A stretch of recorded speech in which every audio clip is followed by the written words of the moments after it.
안녕하세요. 사연을 부탁해입니다. 오늘의 사연을 소개하겠습니다. 결혼을 하고 몇 년이 지났을 무렵 형님과 식사를 했는데 형님이 약간은 망설이는 듯 하더니 입을 열었어요. 동서, 내가 듣기로는 시댁에 매달 생활비 보내드린다며? 친정에도 보내드리는 거야?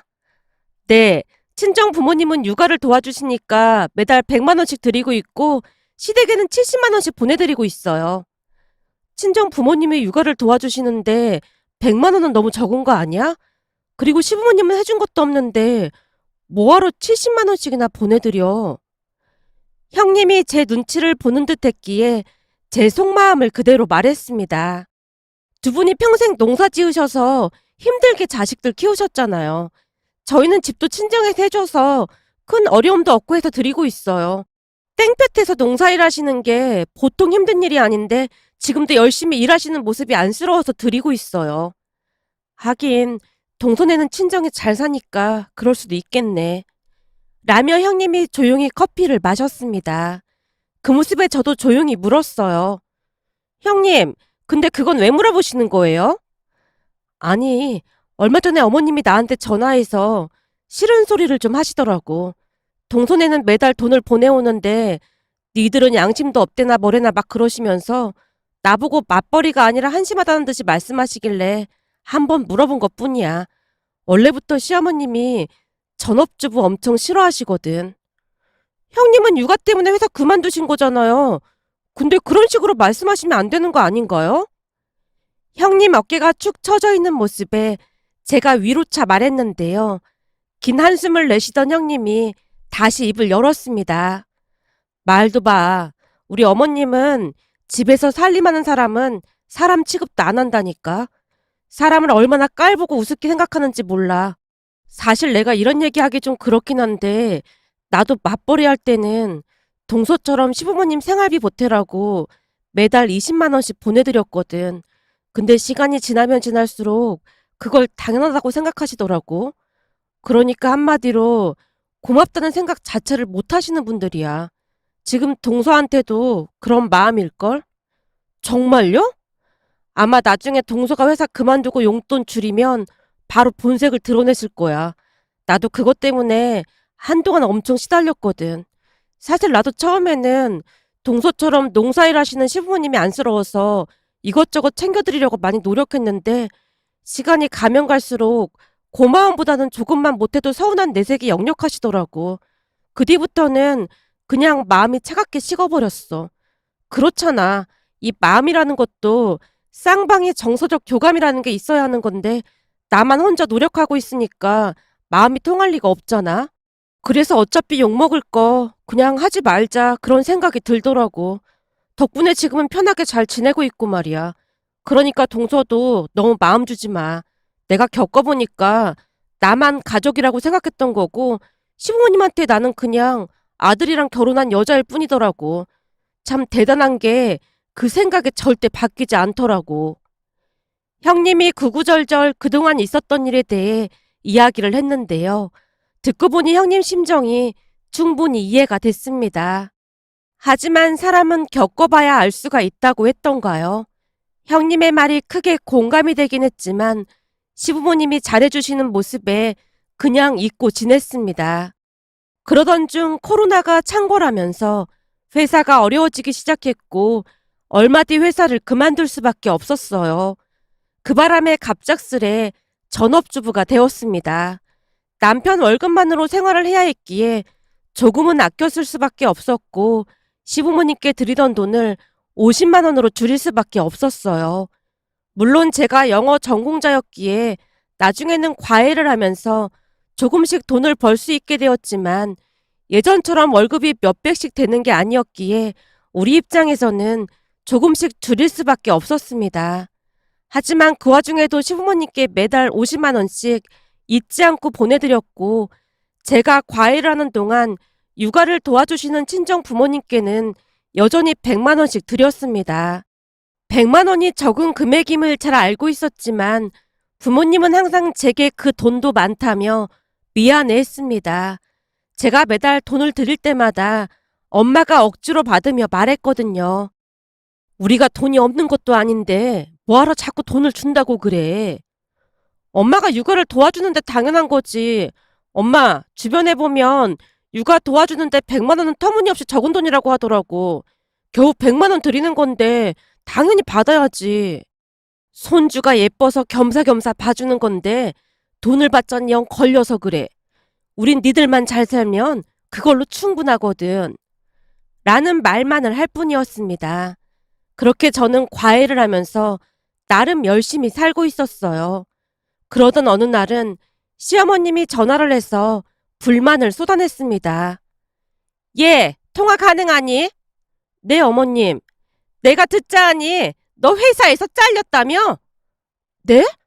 아, 그게 잘렸다고 하기보다는 아무래도 코로나 때문에 회사가 어려워져서 저뿐만 아니라 많은 직원이 회사를 나온 거죠.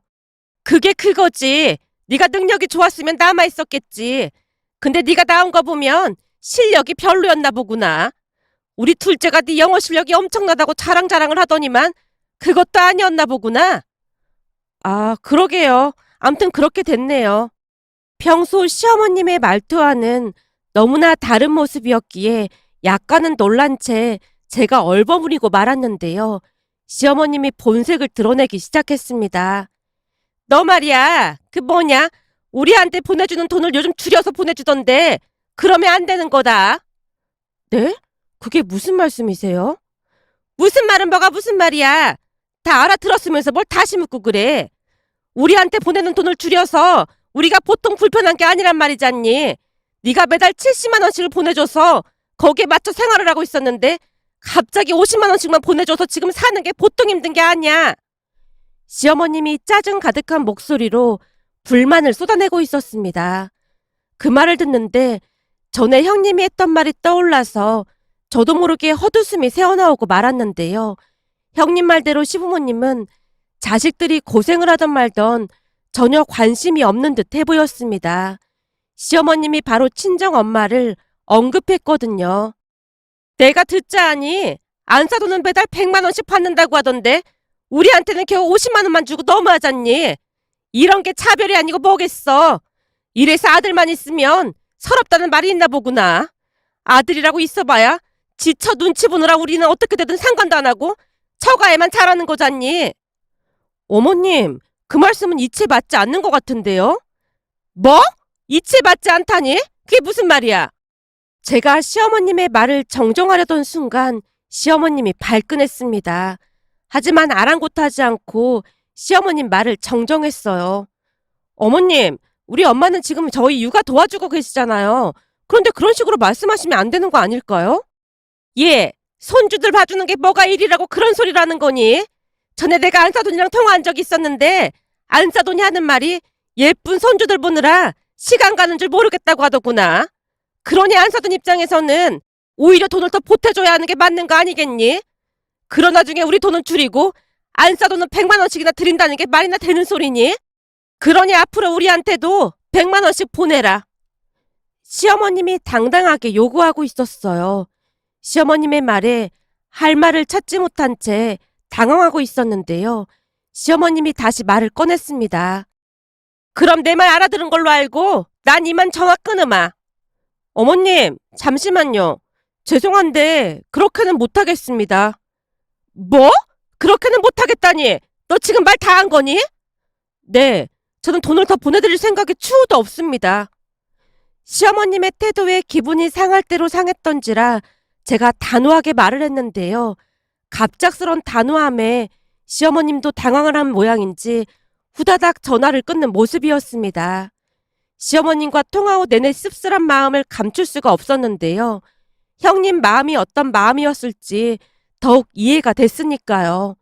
시어머님과 통화 후 남편과 많은 대화를 했고 남편이 미안한 듯 말했어요. 나도 형한테 들어서 알고는 있었는데 그게 이런 기분이었구나. 아주버님도 말한 적 있었던 거야? 전에 몇 번인가 말한 적이 있었는데 조금 허탈해하는 표정이더라고. 사실 형네는 집도 전세지만 전세 대출 받아서 이자도 많이 내고 있잖아. 근데도 엄마가 매달 돈을 보내라고 닥달을 했던 모양이야. 사실 우리 장인 장모님만 봐도 자식들한테 뭘 바라고 그러지 않잖아. 그런 거 볼 때마다 느끼는 게 참 많아. 이게 참 이상한 게 말이야. 그렇다고 부모님이 우리한테 막 지원을 해준 것도 없어. 형이랑 나는 스스로 악착같이 공부해서 대학 들어갔거든. 우리 사촌 형만 봐도 큰엄마가 학원이다 뭐다 엄청 지원해줬거든. 물론 사촌 형도 열심히 공부를 하긴 했지. 그리고 당연히 우리 형보다 좋은 대학에 갔어. 근데 공부하는 내내 부모님이 사촌 형과 얼마나 비교를 해대던지 좀 짜증나더라고. 진짜? 근데 뭘 비교했다는 말이야? 사촌 형은 전교 몇 등을 했는데 니들은 뭐 하는 거냐? 뭐 그런 말들이지 뭐. 근데 우리 형도 명문대 들어갈 수 있었는데 장학금 받는 학교 가라고 하도 난리를 쳐서 그 학교 졸업한 거야. 그래놓고 허구한 날 뭘 바라기만 하니까 형도 짜증냈겠지. 근데 나도 이번 일 겪고 나니까 부모님한테 정이 떨어지네. 그냥 밑 빠진 독에 물 붓기라는 생각만 들어. 뭔가를 해줘도 전혀 고마워하지도 않고 더 달라고만 하잖아. 남편이 그동안 꽁꽁 숨겨뒀던 진심을 털어놨는데요. 얘기를 들어보니까 아주버님이랑 남편도 시부모님께 불만이 많아 보였습니다. 물론 그 뒤에는 제 마음도 예전 같지 않게 차갑게 식을 수밖에 없었습니다. 그런데 그 와중에 시어머님이 불을 지피고야 말았는데요. 어느 날 제게 전화를 해서 기가 막힌 이야기를 꺼냈거든요. 예, 그동안은 내가 니들 생각해서 아무 말 안 했는데 너도 회사 잘린 마당에 이제는 며느리 노릇을 제대로 해야겠다. 그게 무슨 말씀이세요? 말 그대로다. 그동안은 니들 힘들까봐 내가 엄청 봐줬잖니. 그치만 이제부터는 본격적으로 며느리 노릇을 좀 해야겠어. 어머님, 그렇다고 저희가 시댁 일을 전혀 안 한 건 아니잖아요. 명절 때나 제사 때도 형님이랑 같이 참석하고 그랬잖아요. 넌 제사 때 몇 번 빠지고 그랬잖아.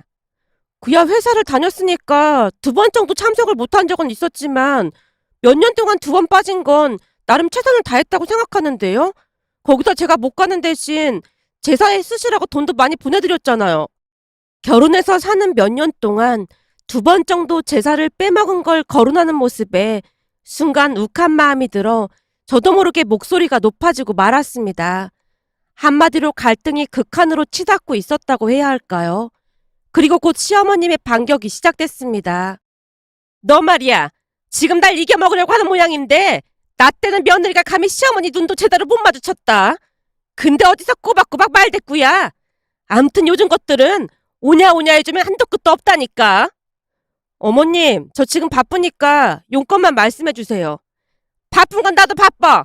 회사까지 잘린 마당에 바쁘긴 뭐가 바쁘다고 난리야. 저 과외한다고 말씀드렸잖아요. 그건 내 알 바 아니고 니들 이제부터 김장부터 다 참석해라. 김장이요? 어머님, 저희는 친정에서 김치 받아 먹잖아요. 넌 그 생각 자체가 틀려 먹었어. 여자가 결혼했으면 당연히 시가김치를 먹을 생각을 해야지. 친정김치를 먹는다는 게 말이나 되는 소리니? 너야 친정김치 먹어서 좋겠지만 우리 아들 입장에서는 내가 해준 김치가 얼마나 먹고 싶겠어. 어머님, 그이도 우리 엄마 김치 맛있다고 엄청 잘 먹는걸요?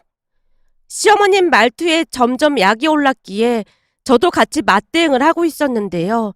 순간 시어머님이 버럭한 채 소리쳤습니다. 넌 어쩜 한마디를 안 지고 말대꾸라는 거니? 이제 보니 네가 첫째보다 더 하는구나. 암튼 올해부터는 김장도 크게 할 거니까 내려와서 다 하고 농사일 급할 때마다 부를 테니까 그런 줄 알고 있어. 농사일이요? 아범은 회사 다니니까 넌 내려와서 급할 때마다 농사일 도와라. 여기 밑에 김씨네 며느리는 얼마나 자주 내려와서 도와주는지 말도 못한다. 아, 그 기와집의 김씨 아저씨네 말씀하시는 거죠? 그래, 거기 며느리는 누구랑 비교되게 어찌나 싹싹하고 말도 예쁘게 하는지 몰라. 시어머님이 들으라는 듯이 큰 소리로 말하고 있었는데요. 저도 지지 않고 다시 말대꾸를 했습니다. 어머, 김씨 아저씨는 농사일하고 나면 고맙다고 며느리한테 용돈을 그렇게나 많이 주신다고 하던데 그럼 어머님도 그러시는 거죠? 거기다 김씨 아저씨네는 아들 며느리 고생할까봐 집 얻는데 돈도 많이 보태줘서 그 집 며느리가 고마운 마음에 자주 내려간다고 하더라고요. 너 지금 뭐 하자는 거냐?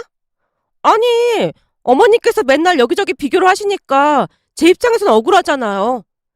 제가 작정을 하고 말대꾸를 하자 시어머님이 도중에 전화를 끊어버렸습니다. 그 뒤 시어머님과 더욱 사이가 나빠질 수밖에 없었지만 나름대로 내색하지 않으려 노력하고 지냈는데요. 어느 날 형님이 주말에 찾아와서 커피를 마시다가 저를 위로했습니다. 그러게 그때 내가 시부모님께 너무 맘 주지 말라고 했잖아. 며칠 전 시어머님이 나한테 전화 와서 엄청 뭐라고 하시더라고. 네? 어머님께서요? 자세히 말하긴 좀 그렇고 그냥 듣자마자 나한테 했듯이 동서한테도 그랬겠구나 싶었어. 매달 보내는 돈 줄였다고 농사일 호되게 시킬 거라고 난리도 아니더라고. 거기다 이번 제사 때 내려가면 눈물 쏙 빠지게 만들겠다고 단단히 벼르고 계시더라고. 근데 어쩌죠? 저도 그렇게 호락호락하게 당하고 있지만은 않을 건데요. 그렇지 않아도 내가 그 말도 했어. 형님이요? 뭐라고 했는데요? 그냥 나야 뭐 친정이 워낙 없이 살아서 혼수를 많이 못 해와서 어머님이 뭐라고 해도 그동안 조용히 살았지만 동서한테 그러면 가만히 있지 않을걸요.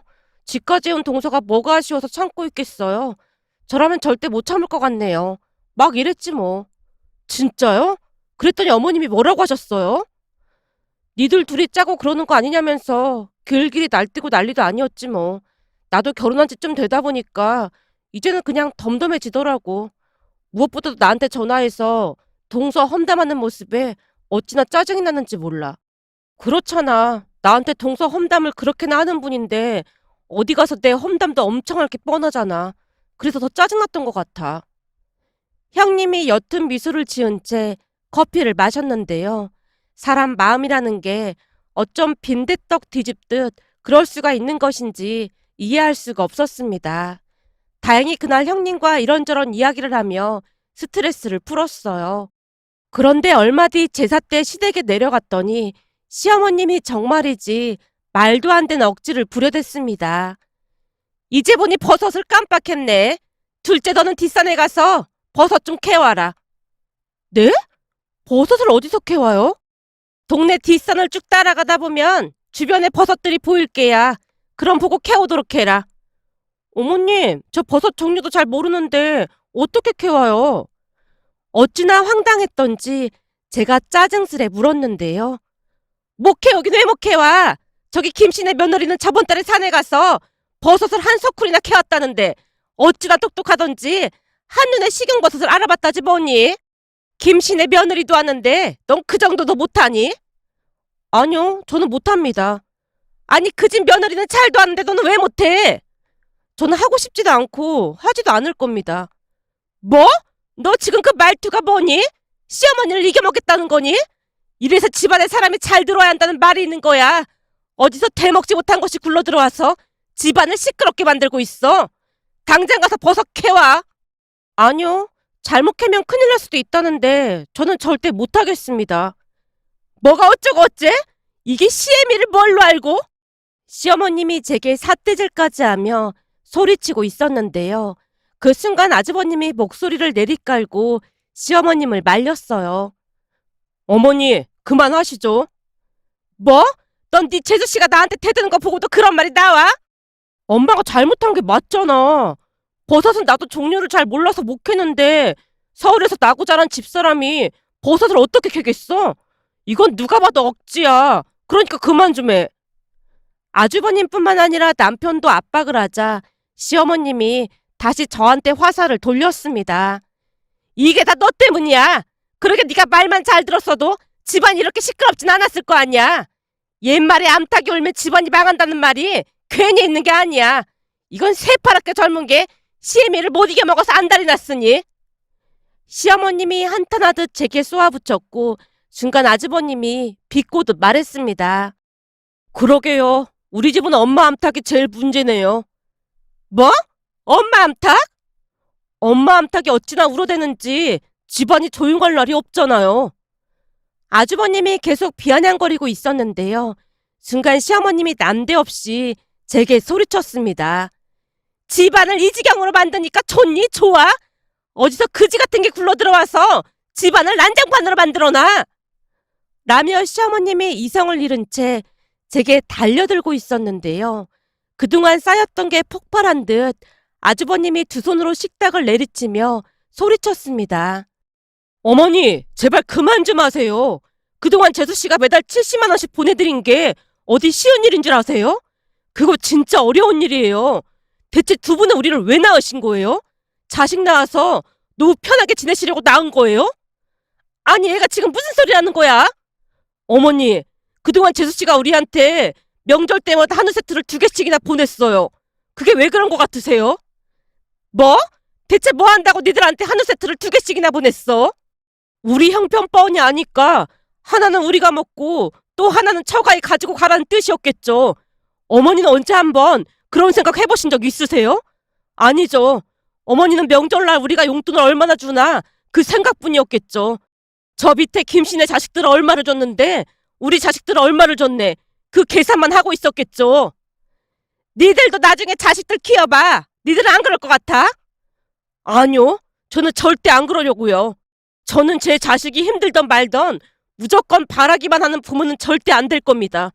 자식 입장에서는 아주 힘 빠지는 일이거든요.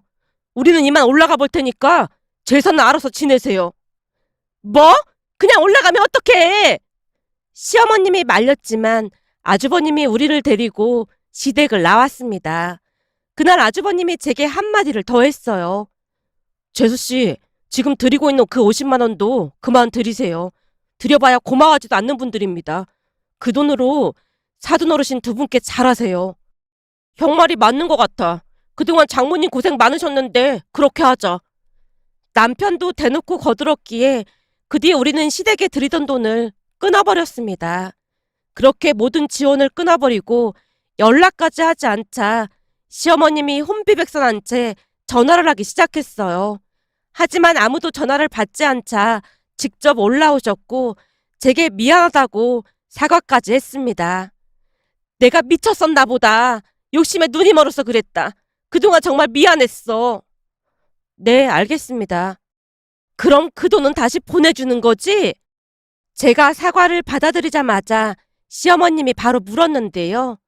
아니요. 사과는 받아들이겠지만 앞으로 돈은 못 보내드릴 것 같아요. 아니, 사과를 받아준다면서 돈은 못 보낸다니 그게 무슨 소리야? 저희도 먹고 살기 힘들어서요. 라는 제 말에 시어머님이 다시 소리쳤습니다.